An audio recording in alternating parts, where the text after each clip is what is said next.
Watching history in the making when you tune in. Ain't no style in the world that do it like him. Competition wanna reach me, better step it up, or get left in the dust, yeah, I'm next to clutch. Stadium status, but the world don't know me yet. Soon they screaming out my name, no silhouette. Foreign whips on the checklist, yeah, I'm coming for the bag. Millions in the stash, cause I always knew I had it. Mission unlocked, I'm on killer mode. Flow so cold, make the devil fold. Hustle unmatched, yeah, the crown gets sold. If you watch me close, you might learn some gold. But don't forget who taught you, respect the name. Every bar drop, check on the way. We can't start today's show off without bringing our attention to the passing of the pro wrestling legend and icon, Hulk Hogan. We are saddened to know this, and we send our thoughts and prayers to his close friends and family and loved ones. There's going to be a video on this later from us here on SYGU regarding this man, so keep a lookout on that coming in August.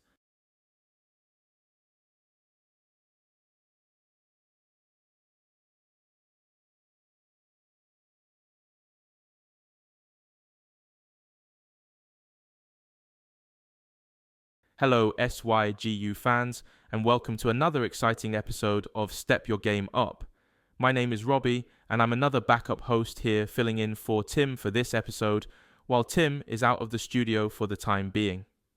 Let's jump right into the video today and get this started, shall we? The title of this episode today says it all. WWE Attitude Mentors. Now I know lots of you are curious of what we mean by this, and we're definitely going to go through this in greater detail. Also, on our previous episode, Brandon mentioned some storylines that could potentially help the product and those individuals' careers as well, if used. So, in this video, we're going to deliver those concepts and a few more ideas to assist you, WWE Creative. So get out your notepad and get ready for this, because it's going to be exclusive. When you think about the WWE's era of attitude, you immediately think of the late 1990s and the rebellious spirit of the youth, as well as the explosion of cable television and its crazy shows to watch. Among those shows would be the weekly episode of back then known as the World Wrestling Federation's Monday Night Raw and Raw is War. As for myself, I was a bit of a young lad in Manchester watching this with my older brother, and it was amazing to see these entertaining superstars on screen lighted up every single week. Of course, my brother and I would also have the option to turn a few channels over with the remote and watch their competition at the time that was going head to head with them on Monday nights in the 9 PM time slot, which was known as World Championship Wrestling, or for short WCW. And I must say they had some interesting talent on this pro wrestling show as well. Guys like Sting, Diamond Dallas Page or DDP, The Giant, Bill Goldberg, and many others to this list. However, my brother explained to me when I asked him, which show is the best to watch? He smiled at me and said, "Let me ask you a question. Would you rather see Hollywood Hulk Hogan and the N.W.O? Or would you rather see Stone Cold Steve Austin drive a beer truck into the arena, spraying his boss and opponents with beer and then whipping their asses?" I clearly understood right then that the World Wrestling Federation is the king of all professional wrestling and entertainment as a whole, because of all the forms of entertainment it brings to its viewers on a weekly basis.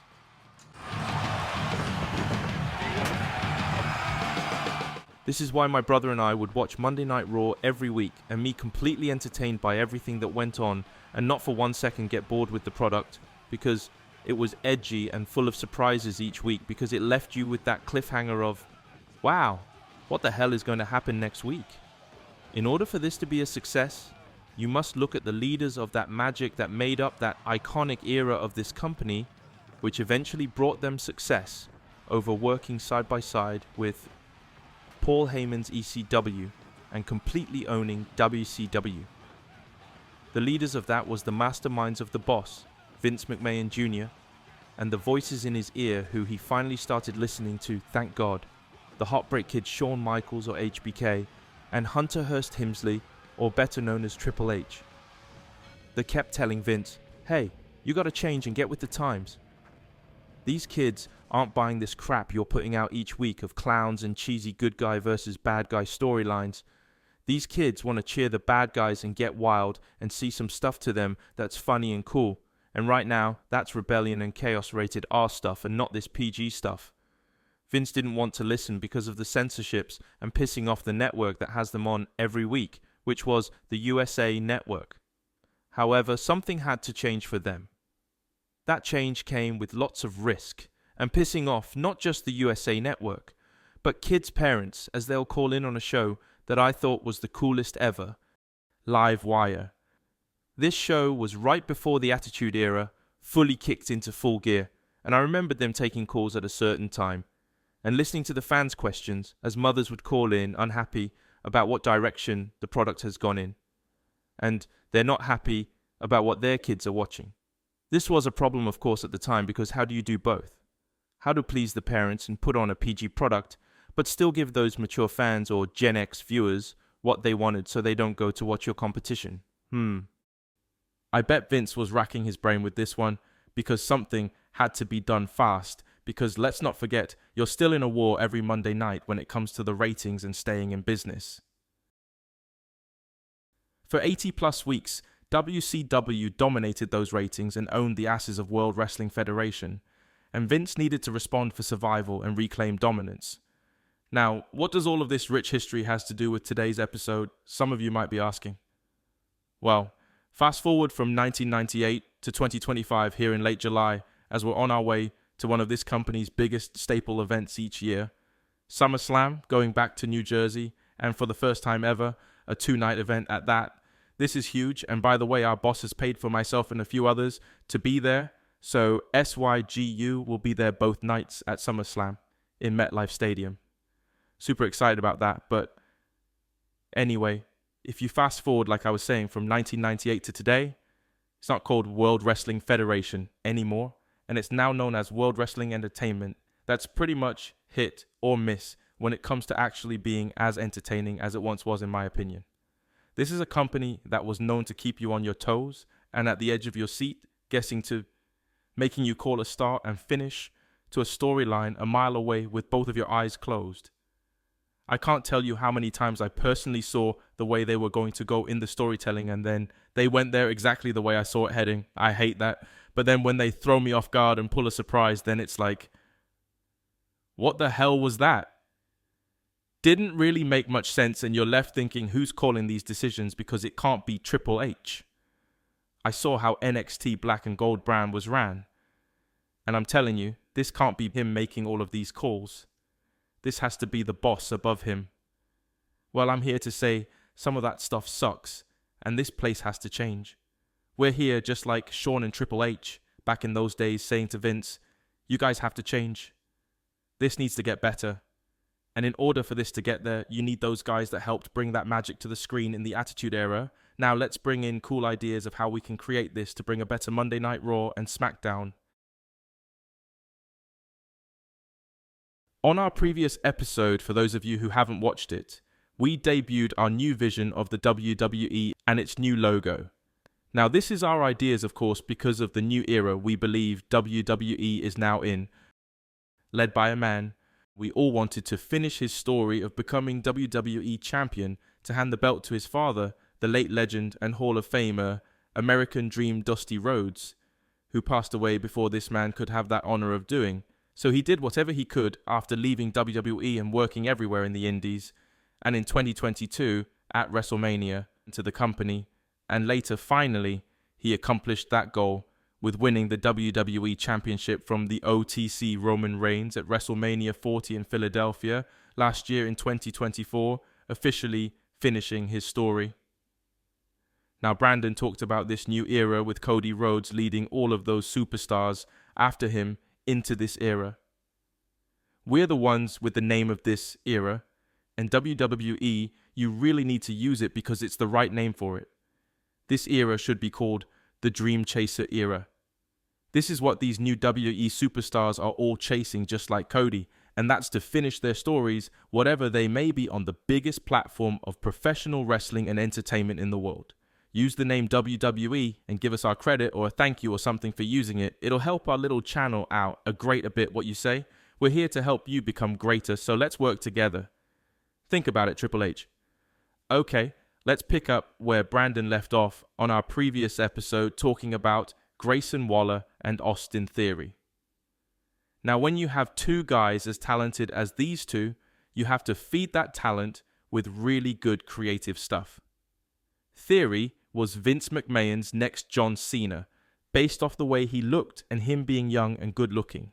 Now, I don't think Triple H has an issue with the kid, and I think Triple H is fair to every WWE superstar back there and wanting them to step up and show him that they want to be the next big WWE superstar that wants to main event the big events and become champion, leading the company. But at the same time, Triple H, your creative, has to give these superstars something to work with that sticks for them to show something too. Now, Triple H, we agree that they have to do exactly what you and all of those who came up with you and before you had to do, and that is show that they belong here and they will not be overlooked to the back. Austin Theory has a good look muscular and the ladies like him. Grayson Waller has slimmer fit look, but he's funny and has charisma. When I look at this, what I see is two guys that can bring some really funny but exciting segments on Monday Night Raw and both look great while doing it. Think, today's Gen Z DX. Now I know what you're thinking. Are you ready? Oh hell no. Am I right? Well, just hear me out because this could really work. When Shawn, Triple H and Chyna was DX in the Attitude Era, they were the highlight of the brand with all the crazy DX stuff they did to their opponents. They did a lot of stuff that was inappropriate, but damn it, it was funny. You see, that's my point here. You have to be entertaining. That worked even with Chyna mainly just standing there silent, but ready to kick someone's ass at any given second. I mean, it was cool and funny. And most importantly, entertaining. Now, when it came down to business, Shawn and Triple H put on great matches when the time came for them to do so. So now add that all up, and you've got 100% pure entertainment from those guys.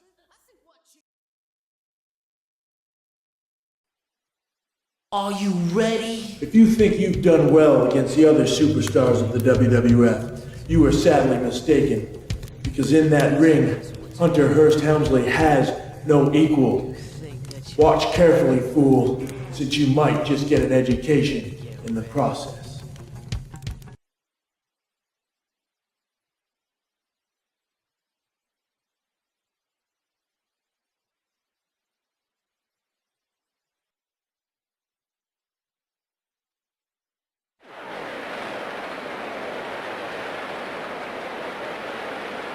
Welcome to the World Wrestling Federation, the revolutionary force in sports entertainment. I'm Vince McMahon. And I'm good old JR. We have a great match for our fans tonight. Are you ready? Triple H, the most arrogant and obnoxious wrestler in the WWF. If you take Hunter Hearst Helmsley lightly, before you know it, you'll be looking up at the ceiling listening to a 3 count. You think that you... Rocky Maivia, the first third-generation superstar in the WWF. But it is such a radical change for this young man.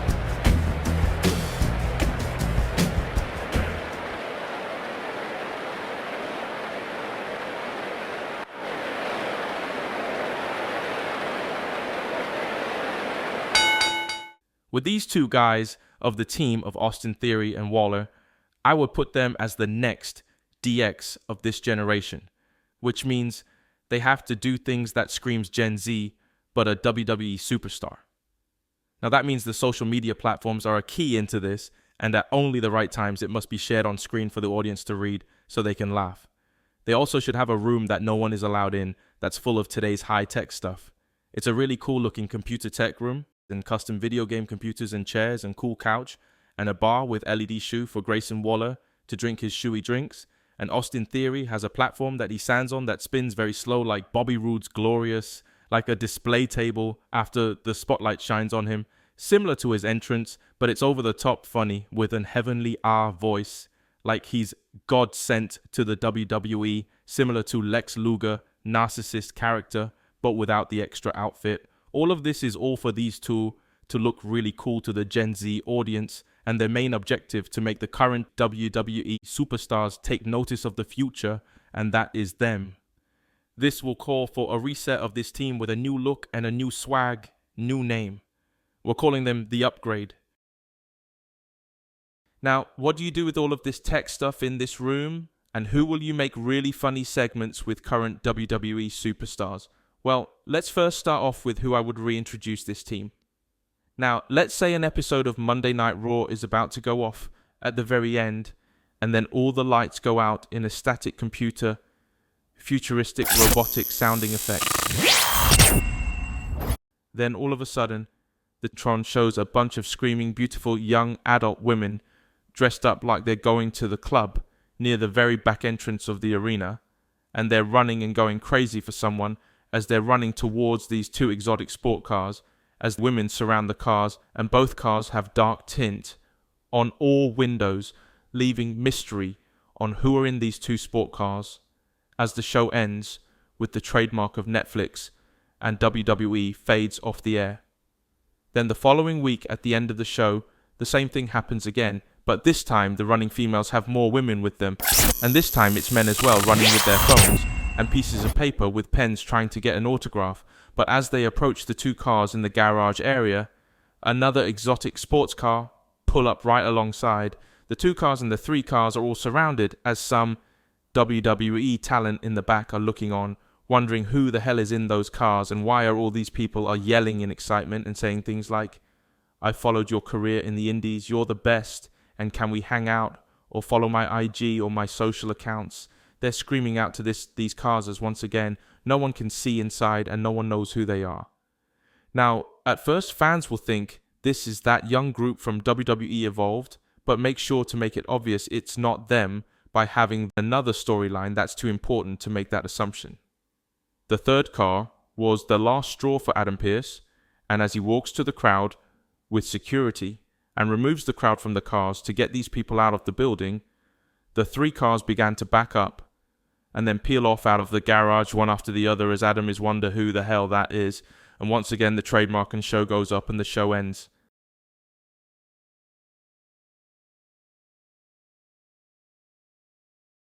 Then next week, Adam is in his office after a short segment with other WWE superstars, and his lights in his office goes out except for a couple lights, so you can see him. He says, "What the hell? Oh great, not a power outage." Then his phone badge of a text message goes off, and you see him look at the phone screen, and he reads it, and it says, "Look at your TV screen." And on the TV screen is the same message on his phone. Then Adam is looking a little frightened and asked, "Who are you and what do you want from me?" Then it says, "We want Monday Night Raw, so let's talk business at the next PLE." And they end with saying, "Don't worry, we'll step out of the cars then." Then I would have WWE buzzing about who those individuals are in those cars. The PLE finally shows up, and at some segment of it, Adam come walking to the ring, and he gets the mic and then say, "Okay, whoever you are, come out here right now. I'm ready for the games to stop and for us to talk business like you asked." Then the lights go out again, and that sound of a glitching computer sounds as the screen shows the backstage area where you see the same sport cars like the Fast and the Furious are racing into the arena area and then pulls into the garage area and drive through the arena, and then comes those screaming fans running towards the cars but don't catch up until later from outside, rushing past security. As just two of the cars make it into the arena near the entrance area this time, as the doors open, the pyro goes off on the stage, bringing more anticipation to this group and playing the new intro theme song. Then they all one by one step out of the cars with masks over their head and face to not reveal their identity, as there's a huge AI robot skull head on the entrance ramp with LED lights on it and inside it. Now I said that there was a third car, remember? The third exotic sports car pulls up finally as these two masked individuals are standing there in front of this giant AI robot head. And this third individual comes out of the third car. After pulling up, this person clearly has a curvy figure and is a woman, but she also has her hair and face covered. She walks in front of the other two as they make their way to the ring to meet Adam Pearce, as he holds a folder with Monday Night Raw on it. The group of screaming fans surrounds the cars and try to get close to them on the entrance ramp, but are met with security to stop them. The three get into the ring still, with their masks on, and standing in front of Adam. Adam looks a bit afraid, but he has some of his backstage help surrounding the ring for his protection as he calms them down to just wait so he can talk to this group. Adam begins to say, "Now I don't know who you all are, but it looks like you want to work for WWE and on the best show that airs every single week now on Netflix Monday Night Raw." Then Adam says, "Are you going to tell us all here your names at least if you're not ready to reveal your identity yet?" The moment that Adam said that, one of them stepped forward. It was the woman. She grabbed the mic and started speaking in Spanish, saying, "Oh yes, sir, I want to work here, and not just work here, but I want to party. I want to live life to the fullest with my crew and winning championships." Then she says it in English. She continued to say to Adam, "You're damn right I want to work here, and I've wanted this for a long time. But my crew here isn't new here to the WWE and to Monday Night Raw. They want what I want. To take this place to the next level of excitement for this new generation of 2025. It's time you stopped and paid close attention to who the hell you're looking at right now, because this is the future of WWE." Then she says life is always full of surprises. Then she snatches off her mask and head covering to reveal her identity as the crowd goes insane. The female was Lola Vice. She then removes the masks off both of the other superstars, and it comes off very easily and fast as the crowd sees it's Austin Theory and Grayson Waller, while Adam Pearce is looking like he just saw a ghost. Then Lola Vice then snatches the contract folder from Adam and signed the contract. Then Austin Theory and Grayson gives her a fist bump each. After then Austin Theory signs his name on the contract as well, while Grayson Waller gets the mic and says to Adam, "You're surprised to see us, Adam? Well, you ain't seen nothing yet, because now finally I'm going to be able to get some damn respect around here, and if anybody," as he moves closer to Adam and he continues, "and I mean anybody gets in my way and in their way, well, let's just say there's a new Waller effect that I'm going to host and debut in blood." Then he pats Adam on the chest. Then Grayson Waller is handed the contract handed to him from Lola Vice as she's insisting him to sign it, while Adam is questioning them of signing too because they're already on sign to Raw. Then Austin Theory gets the mic and says, "I'm sick and tired of the bullshit. I'm done with you forgetting about me. I'm sick of you passing up my opportunities and giving them to other superstars. I'm so pissed off at the fact." Then Adam looks away and being annoyed at what he's saying. Austin Theory then yells at him and gets in his face and says, "Hey, look at me when I'm talking to you, you bald-head bastard." This isn't the same Austin Theory you're used to seeing every week that's just ready to just go along with the flow and keep quiet while accepting whatever you scratch your ass and decide to book on Raw. Hell no. You and everyone here and everyone watching at home is about to see a side of me they've never seen before, and I don't give a TikTok turd pop how anybody feels about it either. I'm about to take this place to a new level of entertainment like no one has ever done before, and don't need a Big Mac McMahon to get this bag for my career. If you want WWE Raw to remain the best show every week, then you need guys like me and Waller and a spicy, hot and dangerous Latina mommy by the name of Lola Vice to be in action kicking somebody's asses. Oh, and Adam. This time we'll bring the punishment and the party. Then he says to Adam, "And if you're wondering what was the reason Grayson and I signed this along with her, is because the same opportunities she gets, we get because we're one unit. We're the new algorithm of this place, known as the upgrade." Then Theory says, "And it's official, bitch." Then they throw down the mic and leave the ring. This will cause an uproar in the WWE universe, because what will it be like having a group like this with these three on Monday Night Raw, bringing that edgy danger and new generation comedy with technology of today, plus the young adult party and fame lifestyle with a Fast and the Furious type family bond with fast exotic cars and every Gen Z fan wanting to be down with them.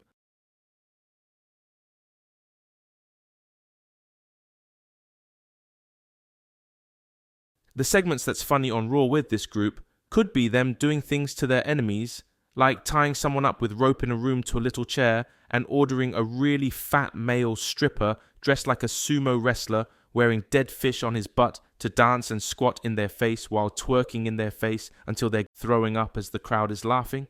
Things like that, and using that tech room to their advantage of creating AI things and an AI video of other wrestlers saying things that they clearly didn't say to get them over.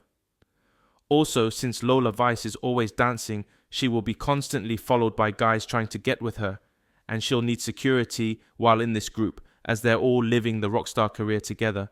So to simply say, this group will do things similar to DX, but more like today's version. They will be funny, but very cool and badass when it comes to them handling business. Their segments must be really good in order for this to work very well. Their mentors should clearly be DX. Yeah, that's a breaks, little man. Break it down. Degeneration! Degeneration! Think you're a big man? I'll treat you like you're a little man. Yeah. Break it down. Yo, tell me what it's like to be half a man. It must break your heart to see what I am, but that's a breaks, boy. Yeah. That's a breaks, little man. Break it down. Degeneration! Degeneration! Think you can tell me what to do? You know who you're talking to? Now I see that you guys have Grayson Waller as a sidekick to the heel version of The New Day on Raw, and I think this is silly. Break this up immediately and start over with what I'm saying, please. No one wants to see Grayson as a bag boy to anyone else. Come on, WWE Creative. Is this really what we're going to do with Grayson and Theory? I promise, if you start this group of what I'm suggesting, it will be very interesting and funny as they began to pull from each other in creative ways to stay on top, while staying unique and advanced in technology of today, while keeping that cool swag and Fast and the Furious family vibe. Now I've watched LFG with Shawn Michaels, The Undertaker, Mickie James or Michelle McCool, Booker T and Bubba Ray, all as coaches on this show, and it's so awesome to see this. I watch it all the time and love every minute of it. But this topic today, what I'm talking about is WWE superstars who are on main roster and are teachable and humble to learn how they can grow their careers. Now, if any of these superstars of this group I've mentioned, for an idea, has backstage heat or issues causing them to not have these important characteristics to be humble, respectful and teachable and hunger to learn and grow their careers, then just scrap the whole idea and plug this into a new group of talented superstars that's more than capable to pull this off. Don't put my idea on the wrong group of people if you rather use different superstars. And if you don't want to use just one female to even up the comfort of Lola Vice not being alone with two guys, then add another female that's going to click well with Lola Vice from NXT. There's so much room here to create WWE. On the behalf of us here at SYGU, once again, you're welcome. We're going to do more parts to this Attitude Era Mentors topic to really help you pick up some of these superstars on the main roster that's just struggling if they're not about to get released soon. Hope we're not too late to help. Step it up. Hey, turn me up. Watching history in the making when you tune in. Ain't no style in the world that do it like him. Competition wanna reach me, better step it up. Or get left in the dust, yeah, I'm next to clutch. Stadium status, but the